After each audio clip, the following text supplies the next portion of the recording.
That's Cambodian for New Year. Happy New Year. For Mr. Russ Gelfuso.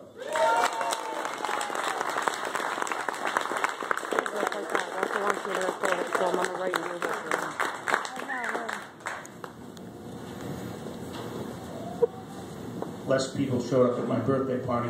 It's pretty good though, but I'm not in a good mood, unfortunately. I had to end a relationship out in the parking lot. I knew it was going to be tough to get over Sarah because she was about 320, and I drive a Camry, which is a little low, so I had to back way up and throw it in first. But it's fine now. You know, I didn't want to leave her like I left my ex-wife alive.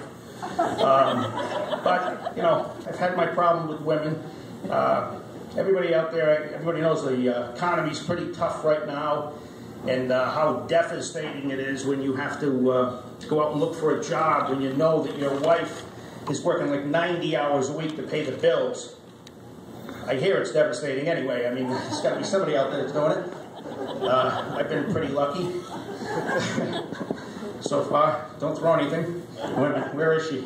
Anyway, I went out with this girl when I was living in California, and I don't know if anybody's from Bangkok, Cambodia.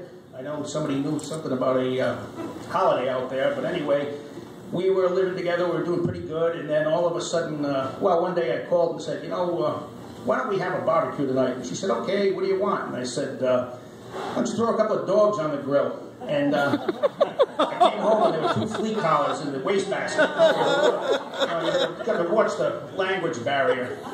Anyway, anybody like cats? Me neither. How about dogs? Good? You like dogs? Yeah, we have a micro teacup poodle. He can be a handful. And we also, well, we used to have a pit bull and a chihuahua. And then one night we went out and my wife forgot to feed them. So we had a pit bull. He was pretty good too, you know, he was all right. He was a little tough to train, you know, we just couldn't house train him too well. Finally, we figured out what we had to do. We ended up carpeting the backyard, and we tiled the, we carpeted the backyard, and we put hardwoods in the kitchen. No, that's not it either. Hey, you only paid $10 with the $5 off, so don't worry about it. Anyway, I did start, actually, I really started forgetting things a little while ago, so I went to the doctor, and I said, I think I have amnesia, and he said, trust me, if you had amnesia, you'd remember it. So we don't have a great medical plan. Anyway, I don't know if you guys watch the news much, but there has been some good news. You know, like if you are looking for a job, there are 2 great opportunities right now. There was one for an insane pilot that JetBlue has posted, and or if you want to be a crazy airline stewardess on American, I think they're hiring too. So at least they do have nuts on the flights again. Now I gotta pull out the bad stuff. Oh, all right. Now I remember. Told you I forgot. My comedy has actually been called miraculous a couple of times. Like one night I did a show and this lady was wheeled in a wheelchair and she was in a coma, and about halfway through my act she got up screaming and ran out of the room. So I don't know if you have any relatives that need any help, but you'd certainly bring them by. I've got an agent now too, and I said, you know, what do you think of this act? And he said, your act really doesn't belong in little itty-bitty Rhode Island. I said, really? Where does it belong? He said, in that little itty-bitty trash can over there. So then he sent me on the road a bunch of times, and I said, you know, I honestly think I am owed a number of checks. And he said, you are. I said, oh, okay. And he said, yeah. Unfortunately, that number's 0. So that didn't work out too well either.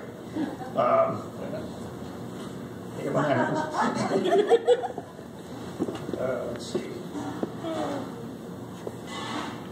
Oh, that was the other thing that I did want to mention. You know, spotlights, I can't really see that well out there, but I noticed that 3 of my single parent friends are missing here.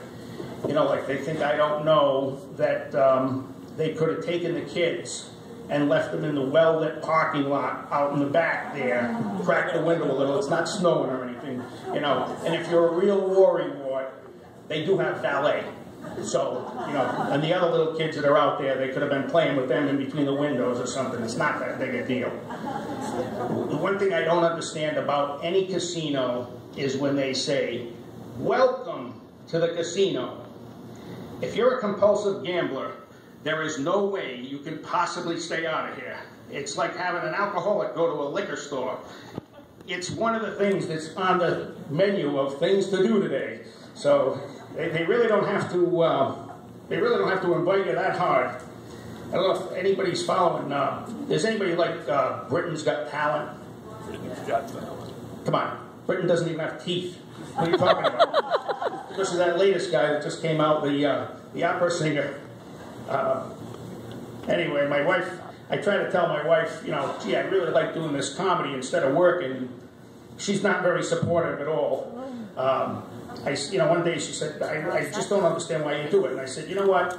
You have no idea what it feels like to write a bunch of jokes and go out in front of a stage of people and turn the whole room on with applause. And she said, well, neither do you. So, hey, at least I'm still trying. But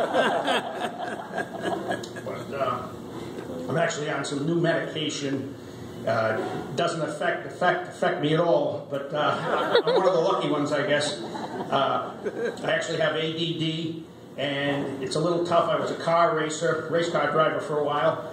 I am the unofficial winner of the Daytona 214, but hey, it happens, you know. I'm not going to apologize for it. It's the way God wanted it. But anyway, you know, I do have an unfair advantage up here anyway. As a lot of people know, I open and close for Leno every time he comes to Providence. I like driving a limo. It's pretty good. And my wife always told me, you know, when she watches my act, she says, you know, you really, really shouldn't talk about sex all the time. I mean, you know, you traveled all over the world. Why don't you talk about that? So, if you guys are ever in Aruba, the girls have huge boobs.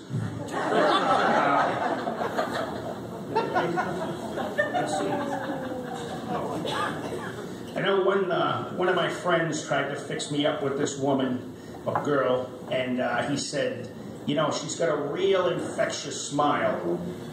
And I said, oh, really? And he said, yeah. And I said, well, why don't you go out with her? You're single. And he said, because she's got an infectious something else, too. So you got to watch that. But I can't. I know. See, those aren't notes. I just dropped the paper there. I just want to make sure I don't lose my parking slip. Okay, now I'm not. Let's see. Oh, I don't know if you guys know much about astrology. Anybody into astrology? No. Good. Well, I can tell you this much. Astrology can be very dangerous. I was going out with this girl, and one day she said, why don't you just look at my face? Can't you tell that I'm a Taurus? And I said, no, because when I look at your ass, I think you might be a Crown Victoria. So you gotta watch out for those references. They can be a little bad. And the other thing is, I actually tried to get a job as a news reporter. Oops. And I can't even, well, I guess it double minute. I tried to get a job as a news reporter anyway after I was listening to one of these news reports. They were saying that some guy barricaded himself in his house in Cleveland. And I'm saying, that's impossible. Who the hell fights to stay in Cleveland? Anyway, thank you very much, and thank you for everybody who came out.